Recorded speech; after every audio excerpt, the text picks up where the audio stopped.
What should I wear today? A leather jacket? A green top? Or shiny blues? I have nothing to wear. It is not always easy to know what to wear, but buying clothes has never been easier, especially since fast fashion appeared in 1990. Everything has to be produced quickly, frequently, and expensively. People burn through clothes at an unprecedented rate. Throwaway clothes became the norm. Some 130 billion pieces of clothing are produced worldwide each year. 60% of them end up in landfills, and less than 1% of all the material used is recycled. The conference in February in London brought together manufacturers, academics, and specialists in recycling to discuss the issue. Claire Dawson is a course director of fashion management at Coventry University, London. We have fast fashion, which is mimicking all of the trends which are on the catwalk and making these clothes and trends available for everyone. And it has created a hunger for new, and so brands like Zara are dropping new collections in weekly or even quicker than this. And so everyone is wanting to buy new, it's available everywhere. The prices are dropping for many reasons, but some of them are due to goods being made in different parts of the world where labour prices are lower and the commodity prices are lower as well. And as the clothes get cheaper, we buy more. Despite the globalization of fast fashion, there's a growing movement known as eco-friendly fashion. Instead of always buying new clothes, an increasing number of buyers are looking to vintage markets to shop for second-hand clothes. So what did you get for today? Some like a 1970s shirt. Okay. I wear 1950s today, but I normally wear 1970s at work. 1960s shoes.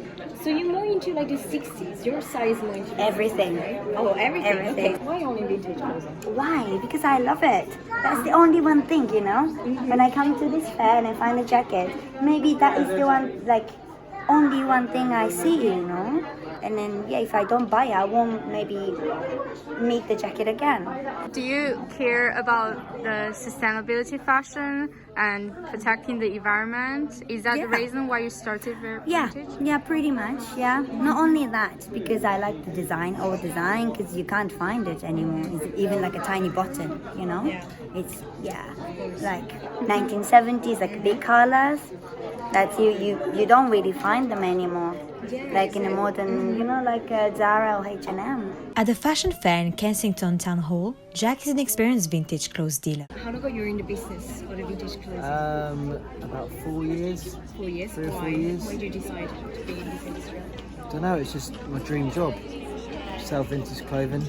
It's interesting, it's different. I love it really. And where do you get all your clothing here? I get it all from a rag yard, which is basically a big warehouse where all the charity shops give it to this big warehouse, and it comes on a conveyor belt and I sort through it and pick out what I want. Do you think this is going to be the future? Yeah, definitely. Vegan and the climate change and everything. It's more recycling and stuff now, so it's definitely going to be big in the future. If second-hand shopping is the future, what are the benefits? Number one is the environmental impact, so reducing the environmental impact. Also economically, so often when we shop secondhand, the prices can be lower than when we shop new. The other thing is the kind of what we call treasure hunting. So when you're shopping in a secondhand environment, it's quite different to a new environment. So it's quite exciting. There's different products around. We can find something new, quite innovative. Apart from eco-friendly fashion, there's another movement named slow fashion, where designers are dialing back their pace and financial ambition, frees themselves to focus more on creating items with exceptional quality and reducing the environmental impact. Textile recycler Russell is one of them. I started because I was working in costume industry, making for films and stuff, and also I had my own studio, which I was making for adverts, but I couldn't find anywhere to recycle my textiles. The more I asked around, the more I realised there wasn't really any way to get it recycled. None of the charities were taking on larger volumes. So I started to do something on my own time, just making cushions and just trying to find a way to use the textiles up.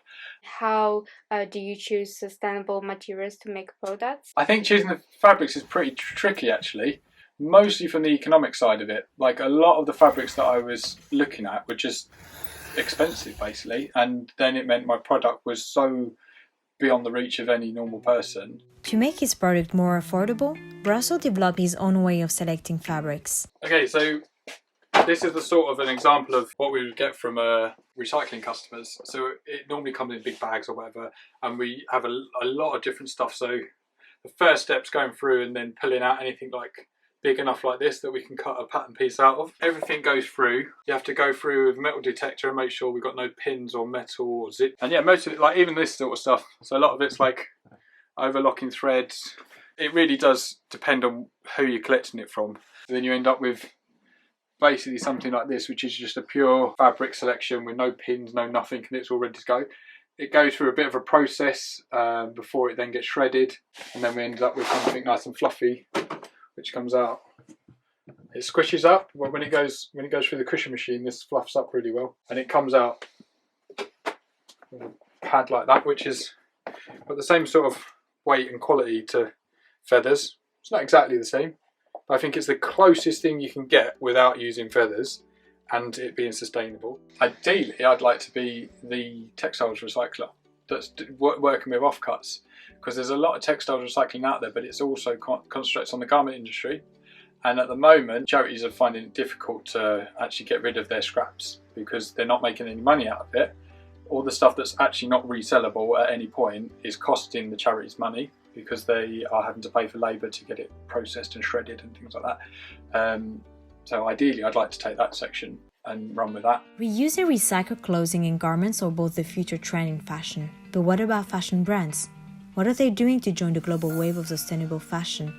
As Vika Katarisan, the founder of Adam and Alice, has her answers. Coming from the Asian background, I have learned many things about ancient textiles, craftsmanship to create beautiful elements. We mainly try to use natural fabrics. Even this jacket, we use silk. It's a renewable fiber. So we are cautious about what fabrics we use and what elements that we use, which gets into our garments. When we are working our process in fashion industry, the more we use natural ways of making our fashion, it will contribute to sustainability. It might not contribute 100%, at least we can reduce the carbon footprint. I want to show people like what true fashion is. I call for evolution of the fashion. So we can be sustainable. We don't have to go and spend too much money buying crap and throwing them in the bin. We can buy with conscience, buy value, and it can last long.